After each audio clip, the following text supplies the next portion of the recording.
करेंगे। वज़ीर आज़म यूसुफ रज़ा गिलानी ने कौमी असेंबली से खिताब में एनआरओ के बारे में बात की और कहा कि उनकी पार्टी का उनका इससे कोई सरोकार नहीं था। ये तारीखी हकीकत गलत है। तल्ख हकीकत जो है वो बयान नहीं की थी वज़ीर आज़म ने, वो हम बता देंगे। अमेरिका की साबिक वज़ीर ख़ारजा कॉन्डोलीज़ा राइस की ज़बान में उन्होंने इस बारे में सब कुछ बता दिया। एनआरओ बनाने वाले कौन थे? हमने तो नहीं बनाया, हमने तो बिल्कुल नहीं बनाया और ये गलती हमने नहीं की, मगर जिन्होंने एनआरओ बनाया वो बाहर और बाकी अंदर। जनाब यूसुफ रज़ा गिलानी ने कल कौमी असेंबली से अपने खिताब में खास तौर पर इस तरफ इशारा किया था, एनआरओ से हमारा कोई ताल्लुक नहीं, यानी कि पाकिस्तान पीपल्स पार्टी का कोई ताल्लुक नहीं। दरअसल ये बात सही नहीं है, बल्कि तल्ख हकीकत है जो कि इससे कतई तौर पर मुख्तलिफ है और इसका बरमिला और तफसीली और बहुत बारीक बीनी से इशारा कर चुकी है अमेरिका की साबिक वज़ीर ख़ारजा कॉन्डोलीज़ा राइस, जिन्होंने हालिया दिनों में अपनी किताब लिखी है नो हाई ऑनर, याददाश्तों पर मुश्तमिल। इस किताब में उन्होंने तफसील से बताया है कि सदर जनरल परवेज़ मुशर्रफ और मोहतरमा बेनज़ीर भुट्टो और पाकिस्तान पीपल्स पार्टी के दरमियान बाकायदा एनआरओ और उससे हवाले से जो डील हुई थी वो अमेरिका ने कराई और उसमें उनका कलीदी किरदार था, यानी कॉन्डोलीज़ा राइस का। एक एक चीज़ उन्होंने तफसील से बयान कर दी है। अपनी किताब के उस हिस्से के चंद इक़्तिबासात मैं आपके सामने पेश करता हूँ ताकि आप या पाकिस्तानी कौम खुद अंदाजा लगा ले कि एनआरओ में किसका क्या हाथ था। कॉन्डोलीज़ा राइस लिखती हैं, 2007 में एक साल के अंदर मैंने बेनज़ीर भुट्टो और परवेज़ मुशर्रफ के दरमियान डील तय कराई। इसरार था कि पाकिस्तान में सिविलियन हुक्मरानी की बहाली के लिए जनरल मुशर्रफ यूनिफॉर्म उतार देंगे और मैं बेनज़ीर साहिबा की पाकिस्तान वापसी में मदद फराहम करूंगी। आगे लिखती है कि रिचर्ड बाउचर जो कि उस वक्त के नायब सेक्रेटरी खारजा थे ने 2007 के मौसम ख़ज़ा में कई बार वाशिंगटन और इस्लामाबाद के दौरे किए और अक्टूबर 2007 के अवाइल तक 4 मामलात हल तलब रह चुके थे। पहला, मुशर्रफ यूनिफॉर्म इंतखाबात से कबल उतारेंगे या बाद में। दूसरा, क्या बेनज़ीर भुट्टो, उनके शौहर और उनकी पार्टी साथियों को करप्शन मुकदमा से इस्तिस्ना मिल सकता है।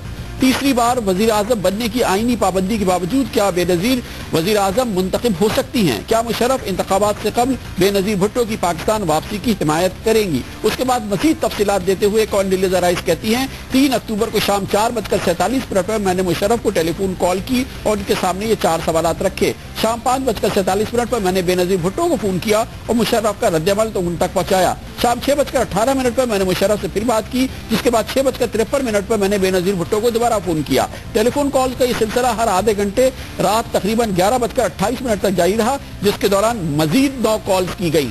मजीद तफसीलात देते हुए कॉन्डोलीज़ा राइस कहती हैं, मुशर्रफ मुदाखलत के जरिए इक़्तिदार में आए थे, लेकिन उन्हें पाकिस्तान की ताकतवर फौज पर कंट्रोल हासिल था, जबकि फौजी हलकों में उन्हें पसंद भी किया जाता था। बेनज़ीर भुट्टो और उनके खानदान पर करप्शन के संगीन इल्जामात आयद थे, लेकिन वह पाकिस्तान में इस्लाहात के लंबरदार के तौर पर उभरी थी और उनका लिबरल सियासी तशक्कुस था। मुशर्रफ और बेनज़ीर भुट्टो दोनों इत्तेदाल पसंद थे और इंतहा पसंदी का मुकाबला करने के ख्वाह थे। दोनों के दरमियान शराकत इक़्तिदार का माहिदा पाकिस्तान में जमहूरी अमल की जानिब से सिर्फ पहला कदम था, लेकिन मैं समझती थी कि पाकिस्तान के मुस्तक़बिल के लिए ये इंतजाम इंतहाई अहम होगा। मजीद तफसील देते हुए कहती हैं, सेक्रेटरी खारजा कॉन्डोलीज़ा राइस, तकरीबन निस्फ शब के करीब मैं सो चुकी थी, लेकिन रात 12:41 पर मुशर्रफ की टेलीफोन कॉल ने मुझे बेदार कर दिया। मुशर्रफ को मैं पहले कह चुकी थी वो जिस वक्त चाहे मुझसे रब्ता कर सकते हैं।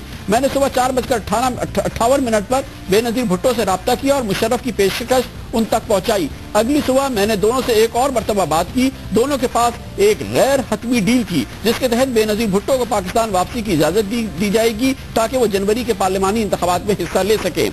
फिर कॉन्डोलीज़ा राइस ऐलान करती है, बेनज़ीर भुट्टो ने मुझ पर वाज़ेह किया कि वो मुशर्रफ पर भरोसा नहीं करती, लेकिन वो इस इंतजाम को अमरीकी गारंटी के तौर पर लेंगे। इसके बाद इस डील का ऐलान 4 अक्टूबर को किया गया, यानी कि वो जमाना जब एनआरओ सामने आया और एनआरओ प्रोमलगेट किया। जनरल परवेज़ मुशर्रफ ने एनआरओ कैसे आया, इसका बैकग्राउंड क्या था, यह भी आपने सुना अमेरिका की साबिक वज़ीर ख़ारजा कॉन्डोलीज़ा राइस की ज़बानी।